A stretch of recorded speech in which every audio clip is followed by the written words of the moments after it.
شيكابالا جر شكل زيزو أول ما لقاه في أوضة اللبس وبيستعد عشان التمرين. أول حاجة عملها شيكا لما دخل قال للعيبة في ريحة وحشة النهاردة غير كل يوم. الأوضة كانت نظيفة، مين اللي وسخها تاني؟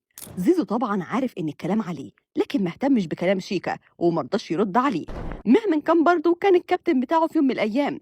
زيزو كان بيلبس التيشيرت وكأنه مش سامع أي حاجة، كأنه في عالم تاني، والسكوت ده كأنه بيوصل رسالة لشيكا: أنا مش شايفك ولا سامعك. ثبات زيزو الانفعالي خلى شيكابالا هيتجنن، وكان عايز يرد عليه عشان يمسك فيه والخناقه اللي بيتمناها تحصل.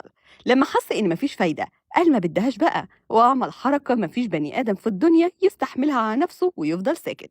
شيكا رمى على الارض 200 جنيه وقال لزيزو: في 200 جنيه واقعين جنبك على الارض، وطي خدهم، انا عارف انك بتحب الفلوس. زيزو في اللحظه دي ما قدرش يمسك نفسه، وعمر جابر قال لشيكا: عيب، ما يصحش اللي بتعمله ده. لكن زيزو ضحك بسخريه وبص لشيكا وقال له: مش انا اللي اوطي عشان الم فلوس، انا الفلوس بتجيلي لحد عندي، انا اسمي زيزو مش شيكا. عقدي مع الاهلي داخل في نص مليار، لكن انت يا حول الله عقدك ما بتاخدش منه حاجه. زيزو فضل مكمل وقلب الترابيزه على شيكابالا، والموقف اتحول، وبدل ما شيكا كان هو اللي يستفزه، زيزو هو اللي طلعه على المسرح. زيزو طلع من شنطته 1000 جنيه وحطهم جنب شيكا وقال له: خلي دول معاك، انا عارف ان الظروف صعبه والنادي ما فيهوش فلوس، ربنا يفك الضيقه ان شاء الله.